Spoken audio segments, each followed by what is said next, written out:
In the previous lecture, I explained to you why a stranger may know you better than you know yourself. This is because of a cognitive illusion. You believe that you can observe your own inner state, but in fact, you are only inferring it through your facial expressions, physiological state, etc. This process often leads to various biases. In today's lecture, I will continue to explain what other biases may occur in your self-cognition. I summarize these biases as 3 types of focus biases: action focus bias, scene focus bias, and self-focus bias. As we often say, the bystander sees clearly, the onlooker sees most of the game. When you focus on what you are doing, you usually only see the trees and not the forest, and you see details rather than the big picture. For example, if I ask you what you are doing now, you may say, "I am listening to your psychology lecture, I am listening to you speak." However, an onlooker would say that you are learning psychology knowledge, training your thinking, and improving your abilities. Both you and the onlooker are correct, but you have different levels of understanding. From "I am listening to you speak" to "I am learning psychology knowledge" to "I am training my thinking" to "I am improving myself," there are different levels of interpretation of your current behavior, and the more macro and big picture interpretation is closer to the truth. However, when you are doing something specific, you are more focused on your current behavior. To complete your behavior, you must focus more on the details of the behavior rather than the overall situation. On the other hand, when you are doing something more complex, you need to expend more cognitive and psychological resources, and you will be more focused on the details. The onlooker, on the other hand, has a simple task of observing you. At this time, the onlooker can give more comprehensive and higher-level ideas to explain your current state. Not only does the focus on details and the big picture lead to differences in your and the onlooker's analysis of your own state, but also because you and the onlooker are in different positions and scenes, there may be differences in your analysis of your state. There is a poem that can explain this difference very well. Looking at the same mountain, one sees a ridge while the other sees a peak. The distance, height, and perspective are all different. Not knowing the true face of Mount Lu, only because I am in this mountain. How can we use psychology to understand this poem? Let's take a classic psychological experiment as an example. Psychologists investigate college students and ask them the same question about themselves and their best friends: why did you choose this major? The psychologist found that when you described why your good friend chose this major, you might say that he chose economics because he wants to be a successful businessman and make a lot of money. He wants to start a multinational company, and so on. At this point, you would be inferring his thoughts and motivations from his perspective. However, when a psychologist asks you why you chose this major, you usually say that your parents helped you choose it because this major can help you find a better job, or because the economics program at this school is very good, and so on. At this point, you don't see your own motivations, you see the situation and position you are in. You are your parents' child, so their expectations become the reason you choose this major. You are a student at this school, so the state of the economics program becomes the reason you choose this major. You rarely ask yourself, why do I choose this major? In psychology, the reason you don't ask this question is because the concept of I has been obscured by the situation and position you are in. In Lecture 7, when discussing the 4th axiom of psychology, society is the ultimate destination of psychology, I specifically mentioned that each of us is a person with various social group labels, such as father, department leader, and travel buddy. When we identify with these labels, these roles will affect our psychology and cognition. Especially when we try to understand the inner motivations and states of our behavior, these social group labels become the main source of explaining our behavior.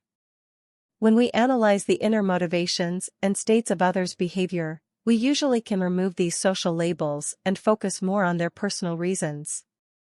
To summarize, what is the bias caused by the situation? when we use different labels to understand ourselves, we will have different conclusions, which is also the reason why we see different things from different perspectives.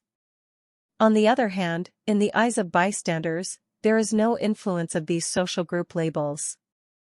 Focusing on oneself leads to bias. Just now, I mentioned that both focusing on action and focusing on the situation will bring bias. However, the third bias I am going to introduce to you now, the bias brought by focusing on oneself, will be greater. In Lecture 2, when talking about getting rid of childish self-centeredness, I mentioned that although we do not have autism, we are always more or less self-centered, that is, the spotlight effect. What I see, what I hear, what I think, should also be what others see, hear, and think. My world is also other people's world. Here, I want to tell you a classic psychological research case. When psychologists conduct marriage and family counseling and intervention, they usually ask the visiting couple to do one thing. You can also try it with your colleagues or friends. First, the psychologist asks the couple to list all the household chores and family activities, such as making breakfast, washing dishes, buying groceries, mopping the floor, going on vacation, and so on. Secondly, the psychologist will ask the couple to estimate how much each person has contributed. For example, how much did you contribute to making breakfast, and how much did he contribute? Obviously, the couple will have one person doing a little more in one thing, and the other person doing a little more in other things. This is not important, nor is it the focus of our attention. The point is that when this couple adds up the proportions they estimated for each other, you will find that this number will always exceed 100%, maybe 120%, or even more. In other words, someone must have overestimated their contribution. But the greater possibility is that both people overestimated their contribution. Why is that? The reason is very simple. When the psychologist asks you if you have made breakfast, even if you rarely make breakfast, the scene of you making breakfast will come to your mind. And this scene is so profound that you will feel that you spent a lot of time and effort making breakfast, right? And you can't see how much your partner has done, and you rarely experience their efforts. At this point, you will naturally underestimate your partner's contribution and overestimate your own contribution. So when you add up the contribution ratio of both of you to something, it will always be higher than 100% and never lower. Therefore, this study concludes that focusing on oneself will not only exaggerate our contributions, but also our feelings. So when you complain, "Why did love fail again? Why doesn't the boss like my report? Why did I fail the exam again?" For you, these failures and setbacks have special reasons. But in the eyes of bystanders, they see more of the common factors behind your various reasons, and they see your behavior patterns more clearly. Therefore, at this time, bystanders can usually give better advice than you can. In the ancient Greek Apollo temple, there is a proverb that psychologists and philosophers often say, "Know thyself." This is what I hope every student who studies psychology must do when teaching at school. It is also the ultimate task that each of us needs to complete when we come to this world. Because in this world, there is nothing, no object, more important than yourself. However, we have a misconception that we know ourselves better, because I can see the thoughts in myself and know the history of myself. However, the elusive subconscious and consciousness make it difficult for us to clearly and accurately understand our inner selves.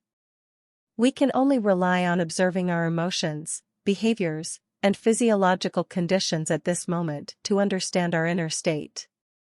Unfortunately, because of focusing on action, focusing on the situation, and focusing on oneself, we still have a great bias in understanding ourselves. So this just confirms Nietzsche's saying, "The furthest distance in the world is between oneself and oneself."